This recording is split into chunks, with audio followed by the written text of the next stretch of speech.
Hello, আসসালামু আলাইকুম। আমি সাদিয়া আকরাম। আমি বিজনেস ম্যানেজমেন্ট স্টাডিজের প্রথম বর্ষের ছাত্রী। আমার প্রশ্ন হলো যে আপনি বলেছেন যে মুসলিম মহিলাদের জন্য কিছু পেশা নিষিদ্ধ, যেমন অ্যাক্টিং, মডেলিং আর ডান্সিং। এখন এটা কি মুসলিম পুরুষদের জন্যও নিষিদ্ধ? বোন, আপনি প্রশ্ন করলেন, আমি লেকচারে বলেছি যে পেশায় শরীর প্রদর্শন করা হয়, যেমন ডান্সিং, তারপর মডেলিং আর অভিনয়, এগুলো কি পুরুষদের জন্য নিষিদ্ধ? যদি সেই অ্যাক্টিং বা মডেলিং ইসলামিক শরিয়ার বিরুদ্ধে যায় সেটা হারাম। যেমন ধরেন একজন মুসলিম পুরুষ যদি কোনো স্যুটের মডেল হন, সেই অ্যাডে হারাম কিছু না থাকে তাহলে অনুমতি আছে। যদি সেটা হারাম হয়, যেমন মডেল হলো ব্ল্যাক ডগের, হুইস্কি অথবা শ্যাম্পেন বা অ্যালকোহল, সেটা হারাম।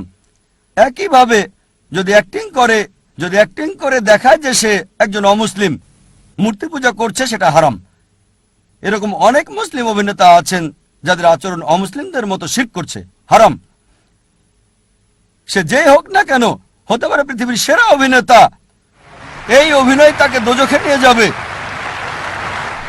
তার অভিনয় তাকে জাহান্নামে নিয়ে যাবে। কিন্তু যদি অ্যাক্টিং করে ভালো কোনো রোলে, মেয়েদের পেছনে দৌড়াচ্ছে না, দেখছেন তো গাছের ফাঁকে দৌড়াচ্ছে, আর এভাবে হিজাব ভেঙে ফেললে সেটা হারাম। তা না হলে ঠিক আছে। যদি হারাম কিছু না থাকে, যদি হিজাব পালন করা হয়, কোরআন সুন্নাহ মেনে চলা হয়, এমন সিনেমা বানান যেগুলো ইসলামিক, মানুষকে বেহেশতের কাছাকাছি নিয়ে আসবে, আল্লাহর কাছাকাছি নিয়ে আসবে, তাহলে ঠিক আছে। তা না হলে অ্যাক্টিং আর মডেলিং এর কাজগুলো যদি ইসলামিক শরিয়া অনুযায়ী হয় তাহলে ঠিক আছে, তা না হলে অনুমতি নেই। আশা করি উত্তরটা পেয়েছেন। ধন্যবাদ। আপনার বেহেশত কোথায়? সহিহ বুখারীতে উল্লেখ আছে, ৮ নম্বর খণ্ড, কিতাবুল আদাব, অধ্যায় নম্বর ২, হাদিস নম্বর ২। একজন লোক নবীজির কাছে আসলো এবং তাকে জিজ্ঞেস করলো, হে রাসূলুল্লাহ সাল্লাল্লাহু আলাইহি সাল্লাম, আমার সম্মানের এবং ভালোবাসার বেশি হকদার কে? নবীজি বললেন, তোমার মা। লোকটি বলল, তারপর কে?